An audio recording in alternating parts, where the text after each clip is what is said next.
All right. I want to start with your word of the day, bottleneck. Where are you seeing a bottleneck at? Yeah, so this is a playbook that's worked very well over the last 3 years, investing in the bottlenecks, particularly when it comes to AI infrastructure, because we're of the firm belief that AI infrastructure will continue to lead the market in 2026. And this is because where we're seeing the bottlenecks is in this layer, and this is hence where the returns sit. And we heard from TSMC CEO this morning that TSMC silicon is a customer bottleneck.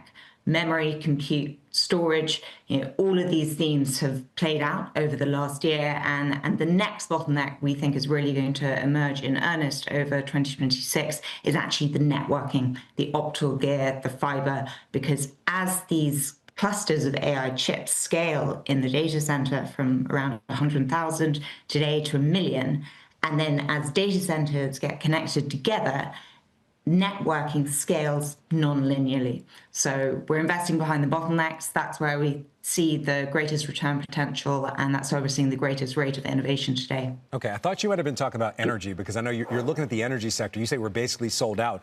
Also look at the energy sector year to date. Best performing sector up over 7%.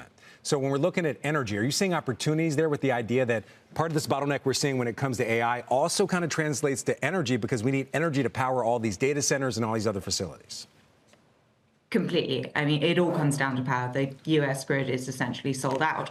And so what this means and how we're positioning our funds is that customers have got to actually bring their own forms of energy. They can't rely on the grid. So these behind the meters forms of deals now, and we track data centers under construction right now.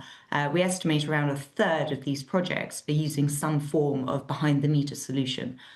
What are these? Well, gas turbines is the first call, just because of the speed to deployment. This is what you're seeing in GE Vernova's backlog, which stretches beyond 2030.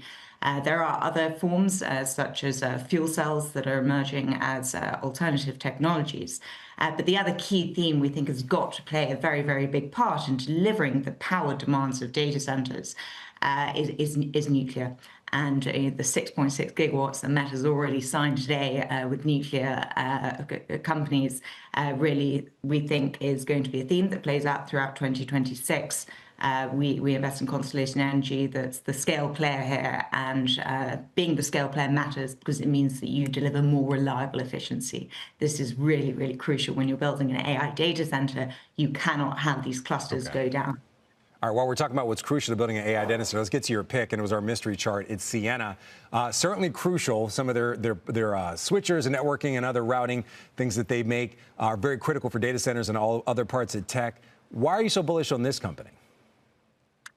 Because the next leg of networking, if we think about sort of this in 3 stages, the first stage was really linking these racks of AI servers in the data center. That's called scale-out networking. You use traditional Ethernet for that. It's not very complicated. Scale-up networking, which is a 10x opportunity versus scale-out, is connecting all these GPUs to act as one coherent chip.